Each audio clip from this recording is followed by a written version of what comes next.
Welcome to the Call Guys podcast, co-hosted by Kevin Hopp and Ronen. This podcast is all about sales development and the art and science of building high-performing outbound sales teams. Tune in weekly to hear live cold calls and also to hear Kevin and Ronen interview some of the top names in sales development. Let's dive right into this week's episode and see what we can learn. This episode is brought to you by Connect and Sell, your live conversation weapon. Teams that use Connect and Sell average 5 to 10 times more live conversations every day with their prospects. As a cold calling consultant, I've used every platform out there, and simply put, Connect and Sell is the Cadillac of the sales acceleration space. If you haven't tried it out, your team can try it for free by clicking the link in the show notes below. What are you guys' thoughts on when it connects and it's like you hit voicemail? Do you just always double dial? When it connects and it's actually their voicemail? What do you mean? Yeah, like you connect and then it's like instantly their voicemail. Like in what situations do you double dial? Do you only double dial if like they pick up and hang up? Yeah, that's usually it for me, at least. If they first 3 to 5 seconds disconnect with you, I try them back. But the other thing you can do is just mark off that they pick up the phone, and then you have a working, hopefully the right person, but a working number, and you know that. Yeah, I double dial when I hear their voice. So sometimes you get connected and you say your opener and you hear something on the end of the line and they hang up. Could be a number of audio issues there. So calling them right back is a sign, like probably about half the time, if they pick up that call, they're going to have more patience, right? So one of the things that's important to realize about cold calling is we are fighting against the millions of calls a day that are robo-spam. There's no one on the other end of these lines. It's just a recording that's going to play. You're being audited by the IRS. Oh, we're trying to reach the vehicle service department. Whatever it is, right? That's where people are like, they're really hesitant. They're like, hang up. So if you call twice, they're going to be a little bit more patient because the robo-spams don't really do that. They don't call you twice in a row. I haven't seen a robo-spam that does that. I find that right after the half hour and hour mark, especially with executives, the pickup rate drops. But right before, like the 5 minutes leading up to it, maybe this is purely anecdotal. Would love to see data on this, but the pickup rate goes up because people are in between meetings. Yeah, so I just flipped over to my C-levels list of sales leadership. So I was doing senior VP, even some couple directors at startup companies. I just moved over into my co-founder, CEO, CRO list. People always ask this question: when's the best time to make cold calls? What do you guys think about that? Anytime. Chet's answer is the correct answer. The correct answer is any and all the time, right? It's like when people say, what's the best time to go to the gym? Whenever it works for you. What's the best time to, make cold calls? Whenever it works for you. What I've found time and again is that if reps see this article that says that Monday mornings and Thursday after lunch are the best times, that's the only time they go to call. And if for some reason an internal meeting blocks that, they go, I can't call right now. It's Tuesday at 9:30. Like, it's not optimized. I can't call right now. I'm going to go do something else. And that's the classic fallacy that leads to a really low calling culture where there's not enough conversation going on. Will Aiken said something when I was like watching somebody on TikTok talking about like their cold email reply rate and when they get the most replies, when they mass send emails, all this kind of stuff. And then there's that whole thing about like emails there's a whole conversation around like Gong published data that like certain opener works, but it directly contradicts other data from other companies, whatever, right? But then he just said causation and effect. So why are your cold call times? Why are your connect rates the highest at Thursday at 4 p.m.? Hey, maybe you've been making the most cold calls later in the day to hit up your call count. So then you're going to, you know what I'm saying? So that's when people are like, oh, the best times in the day are this. It's all causation and effect. It's because you're making the most cold calls. When we had tools that we could look at that when I was running sales development teams, that was exactly the same. I go, wow, we have a 14% connect rate at this time. Oh, look, we made 5 times as many cold calls in that hour on average than we do any other time of day. So no wonder, right? Data is interesting. There's a lot of ways to interpret it, but people need to remember that causation and effect. So now I'm going to move over to the second thing that Kevin and I do a lot of, which is cold call training. So I'm going to be calling heads of sales departments, people who probably own the revenue number, and position the call guys as a way to make sure that cold calling is in their repertoire, in their tool belt for generating new business. Also, are you guys hearing that echo? Is that just me? It's just you, man. I don't hear it. I had a guy when I got connected with someone when Kevin was on the phone. I went on mute, but it was interesting because when I gave him, does my company name sound familiar? He said, yeah, it does. That throws me off sometimes. I'm not connected to you on LinkedIn. I do the right scrubbing. I know you're not following me on any social. So it sounds familiar. Okay, cool. Interesting. I don't, when people do the whole busy thing, I used to be a lot more aggressive with. I'm in a meeting. Used to be a lot more aggressive with it. Now I just ask for permission to call back at the top of the hour. I found that it can do more harm than good, especially when you're calling a VP of sales who might actually be in a meeting, but it's because he was like whispering, could be in Zoom at home. He went off mute and it did ring for a long time because I just picked up this call to make sure everything was okay because my kids are at school. And I'm like, yeah, that's fine. Like, and that's legitimate, right? That happens all the time. And the question is from there, can you pivot them into, look, does it make sense for me to explain in under a minute why I was reaching out? Yeah. And that was when he said, Sean, who are you calling? And gave him the intro and said it sounded familiar. I said, let me call you back in a half hour. Hey, Sean, can you hear me? Hey, Sean, it's Ronen Pesar with the call guys. Hey, look, I know nobody likes getting a cold call, especially not on a Tuesday afternoon. Mind if I share why I'm calling in? Then you can decide if you want to hang up on me. 3 minutes in a bad cell zone. Okay. Hopefully I'm not coming through sounding like a robot. Just one quick question for you. With the direction that marketing has been heading in, do you already feel confident with your team's ability to generate new leads going outbound? You are right about the bad cell zone. I heard every third word there. You know what, Sean, can I try you again in a few hours when you're in a better cell zone? Okay. In the meantime, I'm going to send you a connect request on LinkedIn so you can put a face to the voice and notice that I'm not a robot.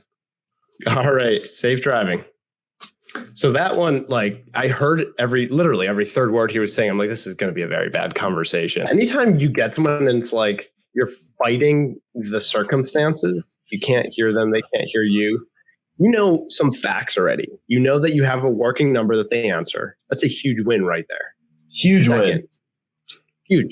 Second thing is, can you say something to them and give them a heads up to look out for you? In my case, I've invested a lot in my LinkedIn brand. So I'll always say, can I send you a connect request? That way you can put a face to the voice and know that I'm not a robot or see that I'm a real person or whatever it is. And he was like, yeah, sure, go ahead. So now my hope is that sometime in the next few hours, he's going to see that. I'm going to call him back later today in hopes that he won't be on the road driving through the mountains of California. Oh, hey, this is Kevin. John, how you doing? John, my name's Kevin Hopp. I'm the co-founder of a business called The Call Guys. I know I'm reaching out of the blue. It's a Tuesday morning. You got a minute and I can tell you why I called? Oh, shoot. All right. Reach out another day. Cheers. I always feel like as much as people can surprise you with their awful answers, you can also be pleasantly surprised by their consent if you just ask for it. That's why I like the way you guys open those calls. Totally. I'm not a permission-based opener guy, but I see how it works for you all. I think you have the right tone for it. I don't have the right tone. I chain smoked for a decade. I sound like a jerk when I'm like, I have some of your time. In a world where you picked up the phone, made the mistake of having a conversation with me because you were walking into a meeting. In a world. Hey, Blair.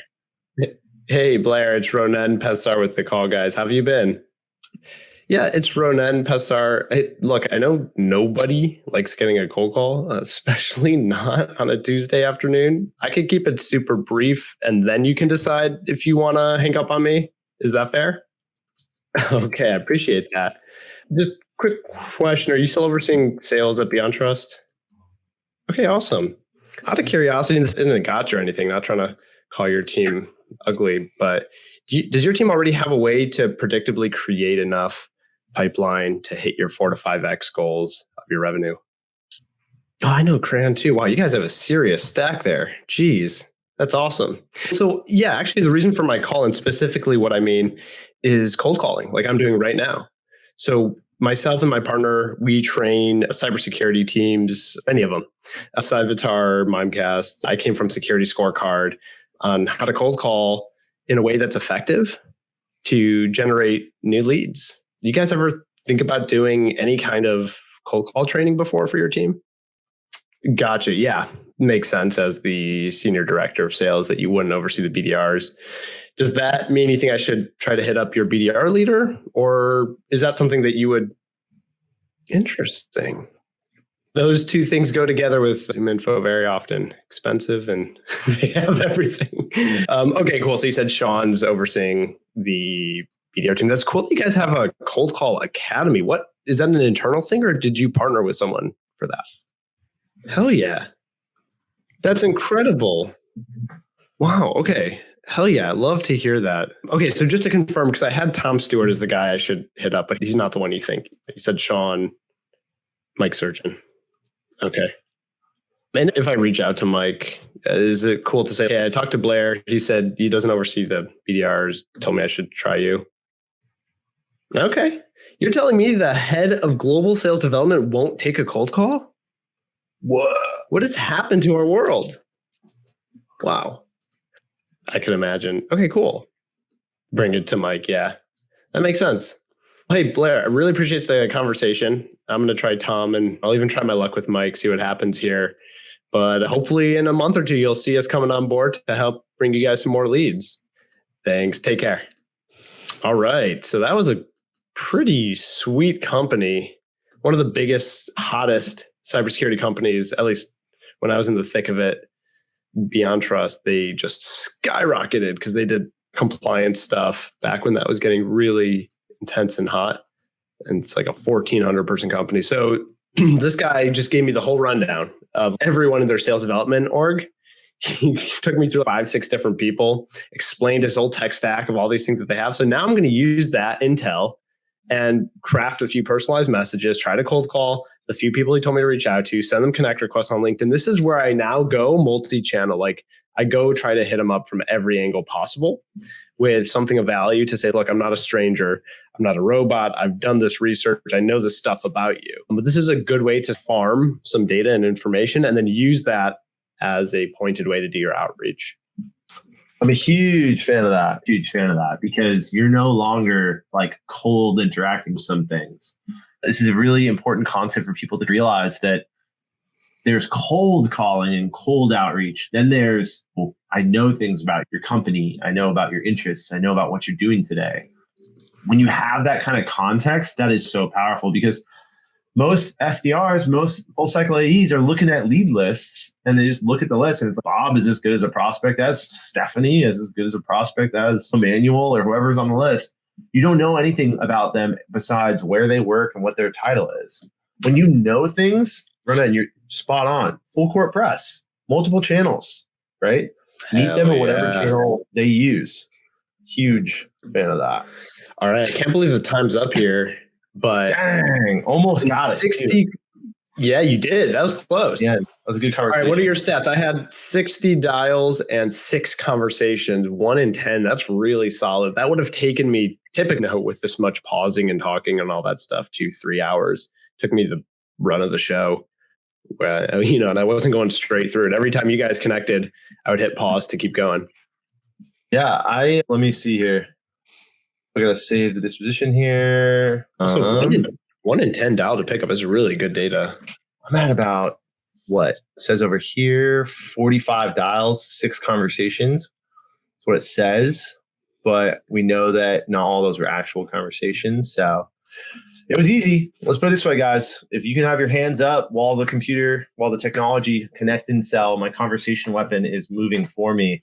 That's what we shoot for here. Chet, thank you so much for coming on the show. Really do appreciate it. How can people connect with you, learn from you, get into your universe? We didn't want my stats. What am I, the odd man out? Come on. Go ahead. Hit us with it. 41 dials on the nose, 2 conversations, 1 entrepreneur, 1 call me back at the top of the hour. So I'm going to jump and go give him a call. Connect with me on LinkedIn. I'm a whore for social media attention. So give me all you got.